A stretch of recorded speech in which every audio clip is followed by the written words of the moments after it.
Baru-baru ini tengah viral video pasangan suami istri yang tinggal di hutan kota dekat tol Jagorawi.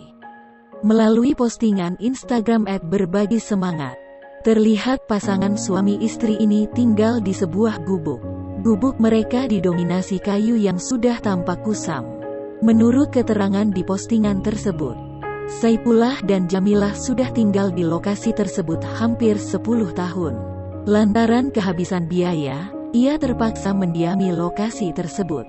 Kondisi kian diperparah saat Saipullah sakit stroke. Ditambah penyakit diabetes yang sudah diderita Saipullah sedari belasan tahun lalu.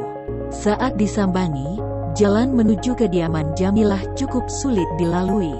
Berada di dalam hutan kota, Tribunjakarta.com harus melewati pembatas tol lebih dulu.